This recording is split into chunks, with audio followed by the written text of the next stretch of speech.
In our culture, we tend to not like to think about our mortality. In today's episode, I want to reflect on why it might be a good idea to think about our deaths.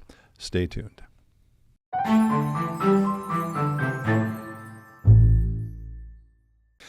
Hello, friends. Pastor Tim Westermeyer here, Senior Pastor of St. Philip Deacon in the western suburbs of Minneapolis. Good to be with you as always.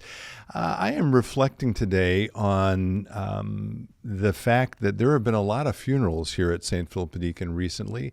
That seems to be the way it goes in the work of ministry. There are sort of episodes of or long periods when there are no funerals, and then for whatever reason, many of them seem to come up all at once. So just as an example, and I'm not the only pastor here, last week I did a funeral that came pretty quickly, just within a week after a woman here in the congregation died. Yesterday, before taping this, I visited a relatively young man who was just put on hospice, again, kind of unexpectedly.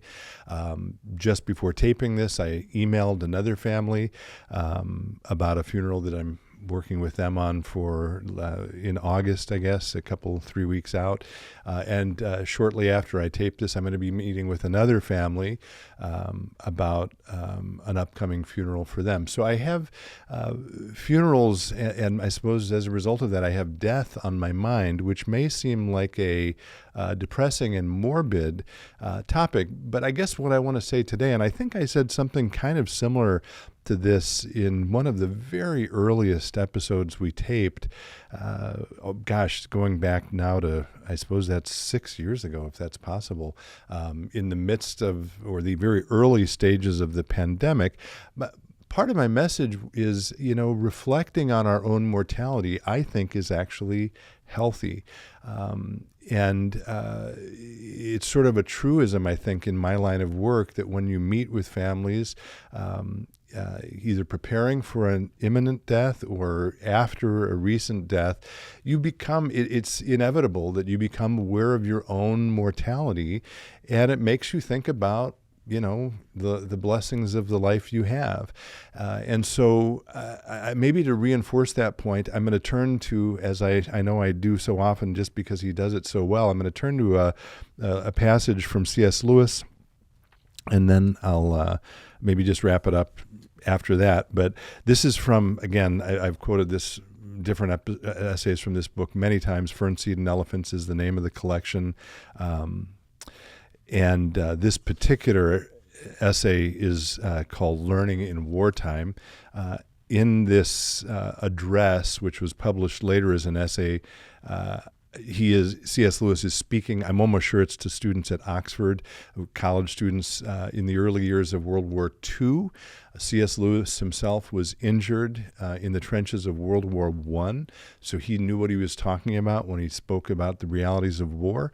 He was not some disinterested observer. He had actually been injured himself. And what he's trying to get at with these students is that what they're doing as students is still valuable and important despite the fact that there's a war going on. So towards the end of this address that has been turned into an essay or reprinted as an essay, he asks the question, what does war do to death, to our awareness of death? And he answers it in a few ways, provisionally in negative ways. So he says, for example, first of all, he says, it certainly, war, it does not make it more frequent. It doesn't, I'm not saying that very well, sorry. Again, it starts with, what does war do to death? He goes on, it certainly does not make it more frequent. So war doesn't make death more frequent. 100% of us die, and the percentage cannot be increased. Okay, so war doesn't make death more frequent. He says, does it increase our chances of a painful death? I doubt it.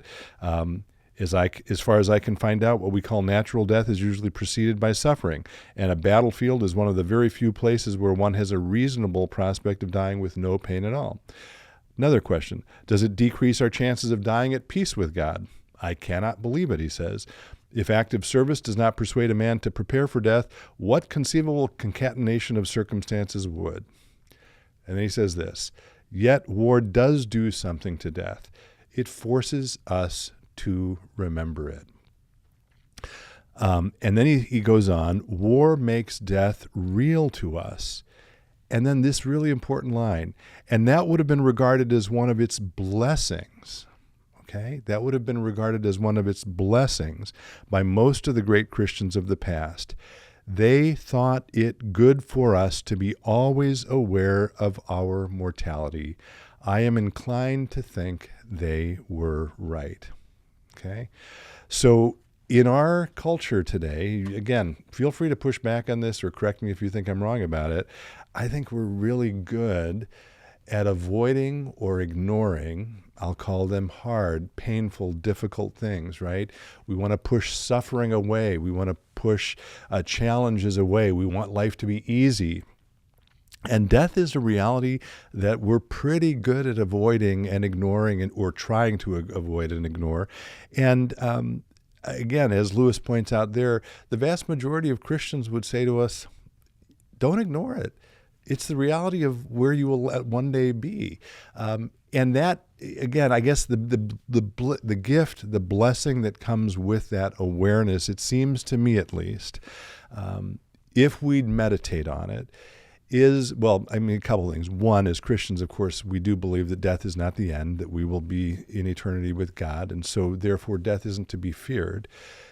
And another blessing that comes with it is it allows us in a fresh and realistic way to have some perspective on the life we're in now and say, okay, I'm not dead yet. I'm still surrounded by people who love me.